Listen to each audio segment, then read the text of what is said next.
প্রিয় বন্ধু, আজকের আলোচনায় আমরা জানতে পারব হযরত পৌলের পরিকল্পনার পরিবর্তন সম্পর্কে।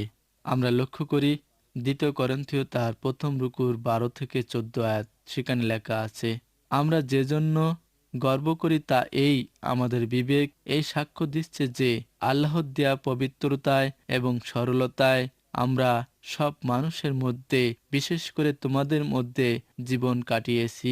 সেই জীবন আমরা জাগতিক জ্ঞানের পরিচালনায় কাটাইনি, বরং আল্লাহর রহমতের পরিচালনায় কাটিয়েছি।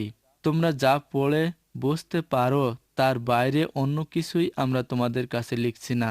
আমি এই আশা করি তোমরা যেমন কিছু পরিমাণে আমাদের বুঝতে পেরেছো, তেমনি পুরোপুরি বুঝতে পারবে যে হযরত ঈসা আসবার দিন তোমরা যেমন আমাদের গর্বের বিষয় হবে, তেমনি আমরাও তোমাদের গর্বের বিষয় হব। হযরত পৌল নিজেদের সংবেদের বিষয় তুলে ধরেছেন।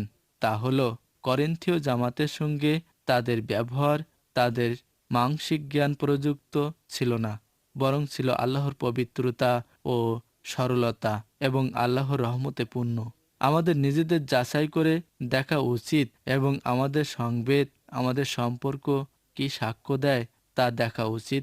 আল্লাহর নির্ভরশীলতা, আল্লাহর ভয়ে ইমানদার যদি জীবন যাপন করে, তবে তার ভুল ত্রুটি অন্যায় তার সংবেদে অবশ্যই ধরা পড়বে।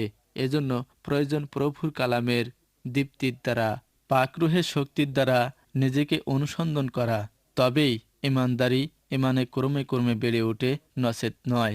পল দৃঢ় নিশ্চিত যে তাদের জীবনের যে ক্লেশ ভোগ শিকার, তাই তাদেরকে বেহেশতিক স্বভাবে গেঁথে তুলেছে। তাদের নিজেদের উত্তমতা এর মধ্যে কিছু নয়।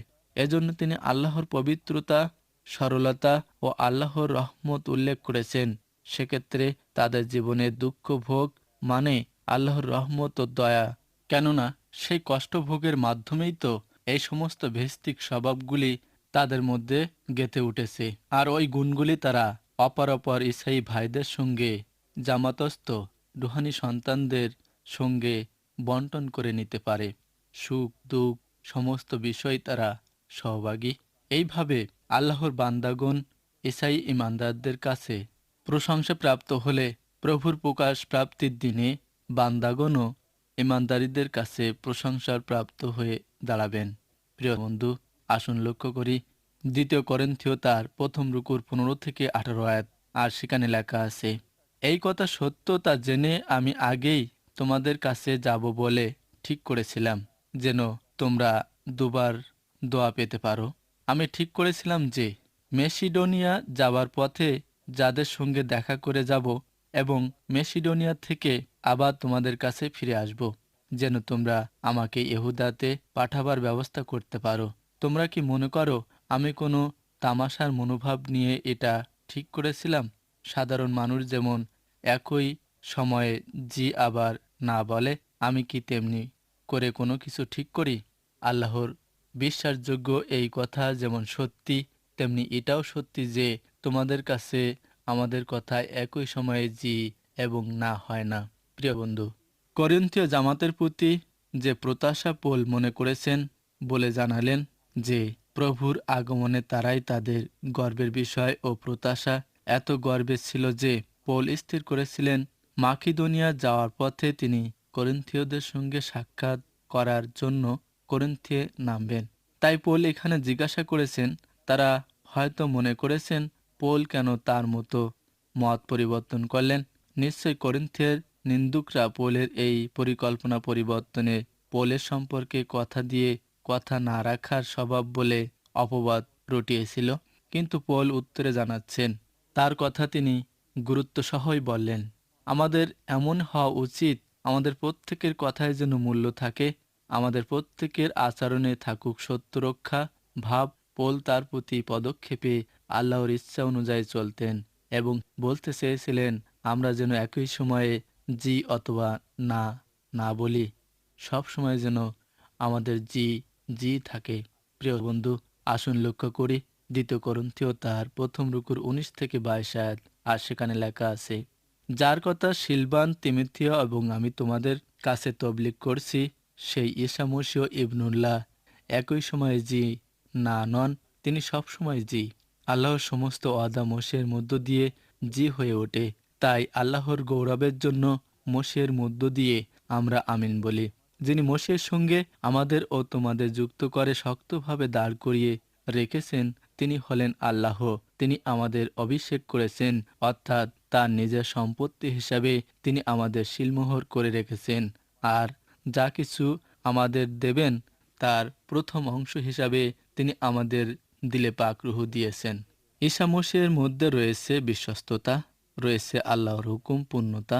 ঈসার মুখনির্গত সমস্ত সত্য আল্লাহকে গৌরব প্রদান করতে প্রভুর নামে আমরা বলি আমিন।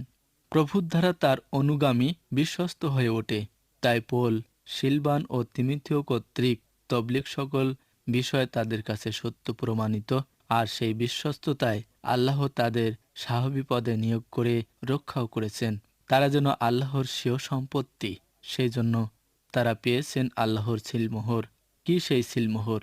তিনি তাদের দিলে দিয়েছেন প্রতিজ্ঞার পাক রুহ। মোশেও স্থির থাকা এক বড় বিষয়।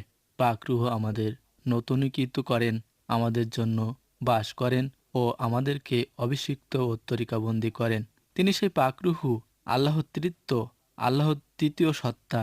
প্রথম ইউহান্না তার 2 রুকুর 20 আয়াতে লক্ষ্য করি, কিন্তু তোমরা সেই পবিত্র জনের কাছ থেকে অভিষেক পেয়েছ আর পাক রুহকে পেয়েছ, এবং তোমরা সকলে সে সত্যে জানতে পেরেছ। আবার তারপর 27 আয়াতে পড়ি, যে অভিষেক পাইয়াছ তাহার দিলে রইয়াছে, এবং কেহ যে তোমাদিগকে শিক্ষা দেয় ইহাতে তোমাদের প্রয়োজন নাই, কিন্তু সেই অভিষেক যেমন সকলের জন্য শিক্ষা দিতেছে তাহা সত্য, তেমনি তোমরাও তাহাতে থাকো। তাহলে আজকের দিনে সর্বাপেক্ষা প্রয়োজনীয় বিষয় কি হওয়া উচিত? আল্লাহর রহমত। তিনি কৃপাধনে ধনবান। তাই আপনার জ্ঞান কি শক্তি, কি সুস্থতা, কি কোনো রকম সহায়তা? প্রভুর কাছে আসুন। তিনি পবিত্রতা সকল বিষয় রক্ষাকারী আল্লাহ। তিনি পাক রুহ দুনিয়াতে বর্তমানে আছে, আর স্বল্প সময়ে তিনি এই দুনিয়াতে বিরাজ করবেন। পৌল আল্লাহর অনুগ্রহ উপলব্ধি করে অপরের কাছে তার প্রকাশ তুলে ধরেছেন। আসুন আমরাও প্রভুর রহমতে শরণাপন্ন থাকি। প্রিয় বন্ধু, আসুন লক্ষ্য করি 2 করন্থীয় তার 1 রুকুর 23 থেকে 24 আয়াত। আর সেখানে লেখা আছে, আমার জীবনের কসম খেয়ে আমি আল্লাহকে সাক্ষী রেখে বলছি, শাস্তি থেকে তোমাদের রেহাই দেবার জন্য আমি করিন্থে ফিরে যাইনি। মালিকের মতো করে আমরা যে তোমাদের ঈমানের উপর হাত দিচ্ছি তা নয়, বরং তোমরা যেন আনন্দ পাও সেই জন্য তোমাদের সঙ্গে কাজ করছি, কারণ ঈমানে তোমরা শক্তভাবে দাঁড়িয়ে আছো। হযরত পৌল করিন্থের মধ্যে তিনি প্রথমবারই উপস্থিত হলে তার প্রথম চিঠিতে প্রকাশিত বিষয়টি নিয়েই উপস্থিত হতেন। আর আমরা জানি ওই প্রথম চিঠি তিনি সংশোধন সম্পর্কে লিখেছেন, কিন্তু তাদের প্রতি মমতাবশত পৌল তাদেরকে কঠোর তিরস্কার সহ দুঃখ দিতে চান না। তিনি জানেন তাদের মধ্যে যথেষ্ট ঈমান রয়েছে, অর্থাৎ ঈমান পোষণের বিষয় কিছু না করে তাদের আনন্দ প্রদান করতে চান। তাদের ঈমান যেন শক্তিশালী হয়ে ওঠে, আর এই ঈমান বলবান হতে হতে ঈমানদার মসিয়তে বৃদ্ধি পায়। মসীয় ঈমানদারের জীবনে আল্লাহর এই জন্যই কষ্ট, পরীক্ষা, সমস্যা অনুমোদন করে থাকেন। আর পৌল সেই সমস্ততে ঈসাই ঈমানদারকে আনন্দ করতে পরামর্শ দেন। এই আনন্দ ঈমানদারির জীবনের শক্তি। আনন্দ বিনা মসীয় ঈমানদারি কুরুশ বহনে অক্ষম। আমাদের জীবনে আল্লাহর রহমত প্রচুর, আর সেই রহমতের মধ্যে রয়েছে সমস্যাও, যা সমাধানের জন্য আল্লাহর অনুগ্রহ আমাদের জীবনে একমাত্র সহায়ক।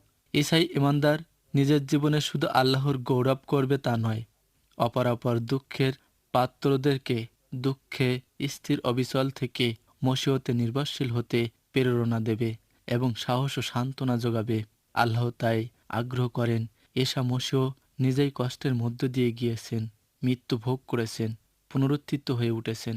তাই তিনি মৃত্যু ছায়ার উপত্যকায় যাত্রীকে সাহায্য করতে ও রক্ষা করতে সমর্থ। আপনি প্রিয় বন্ধু, আপনার জীবনের সকল বাধা বিপত্তি, অশান্তি, গোলযোগ, অসুস্থতা ও সমস্যা সেই উদ্ধারকর্তা ঈসা মসীহতে আশ্রয় গ্রহণ করুন। সত্য জীবিত আল্লাহর করুণা, সমষ্টির পিতা, সমস্ত সান্ত্বনার আল্লাহ তিনি আমাদের উদ্ধার করতে সমর্থ।